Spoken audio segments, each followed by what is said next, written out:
Since long, time seems to have stopped here. This unfriendly garden does not allow flowers to bloom. Right, as stated in the Indian Constitution, has lost its way here. Childhood waits to listen to the footsteps of death.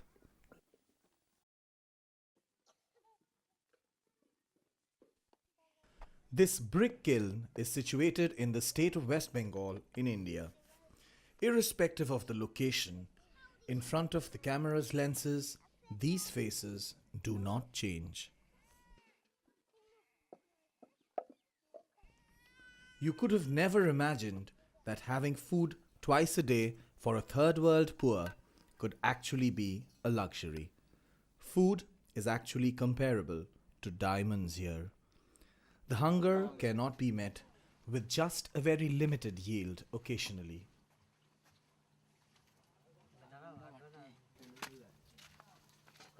So every year, thousands of workers from neighboring villages come over to this part of West Bengal to earn the meager wages this offers.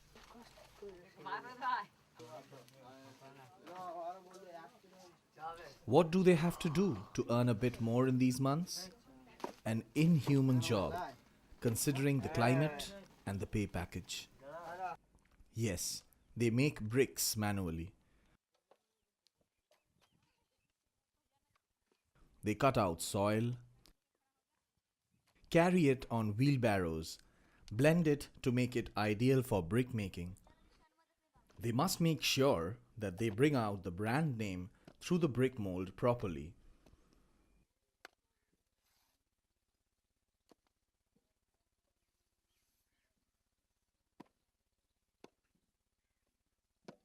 Then the ladies join in. In an unending queue, they carry bricks on their heads and take them to the furnace like a human assembly line. No one knows where the road ends. No one cares.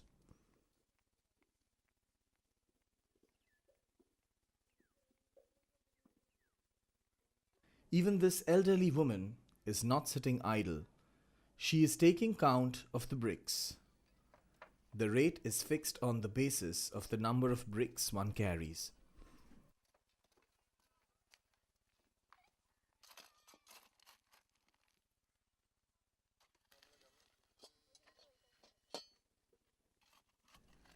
This blazing heat of the furnace will one day produce skyscrapers, buildings, offices of the developing country, a heaven for the rich. Let us come back to the children. Yes, the ones who are losing their childhood. What lies ahead of them? What is their future?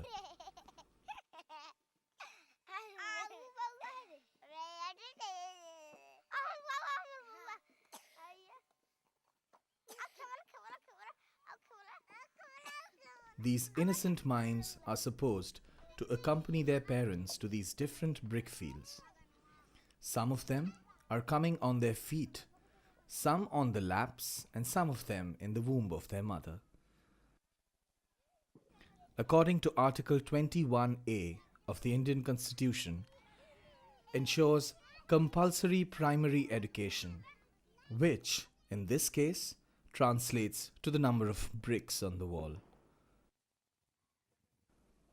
Nasty and polluted environment replaces the Article 47, ensuring right to nutrition and standard of living.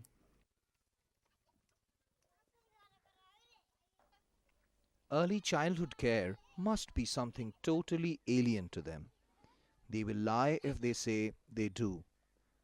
But the camera does not lie.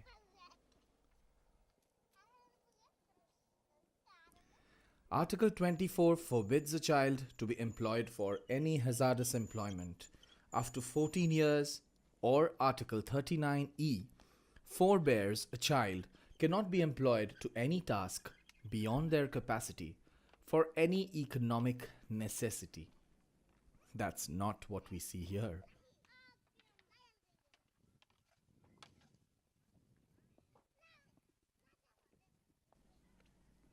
There are no provisions for the girl child, too.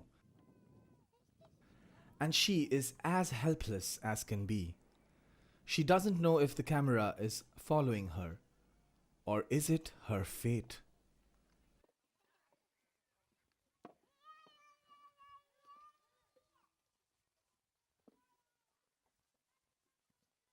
We fail to understand how these constitutional provisions are being violated every day, every hour. If you say you do, I don't know how. It is beyond my capacity to understand their language and vice versa. But my camera does not lie.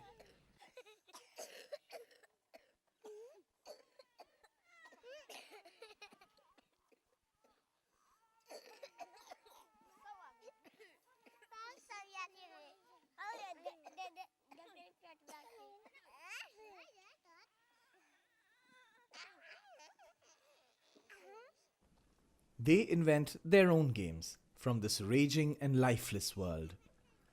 They find a way to keep themselves entertained. They are happy with the least of things available.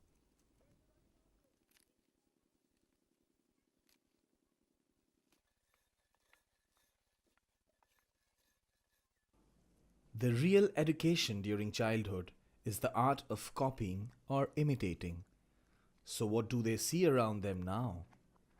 This is a medieval process of making brick, the futile attempt to enliven the soft soil, a little show off before the camera with a wooden mold.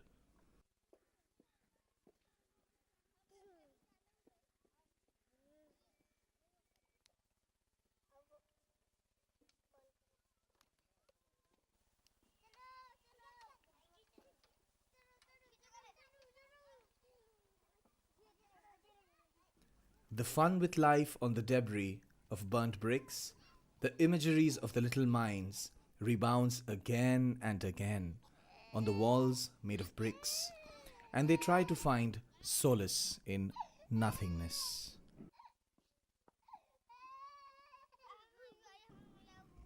The cursed life begins with rendering little help to parents in the urgency of providing extra money to them, even though it is nutrition and education that is the need of the hour. Moreover, there is no scope of any test of inherent talent for any child far and wide. Nobody even bothers to know whether these thin, skinny little bodies wish to dream. The only demand is extracting all physical strength beyond the limits. The newcomers to the world view their future with their little eyes. Dreams are born here and they die here. Childhood is murdered here without any knowledge, generations after generations.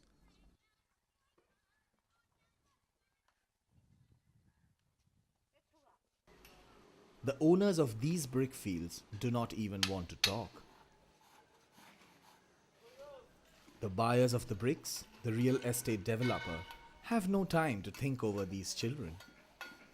Government officials, who are supposed to be watching them, whisk away and say that there is no child labor in the brick field. But the camera does not lie. The scorching heat of reality and the huge wall of dead bricks play a bitter game with these innocent lives.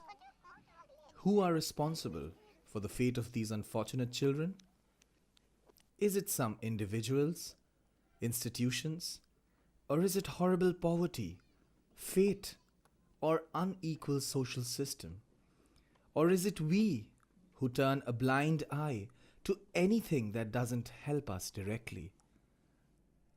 The camera does not lie, nor does the mirror.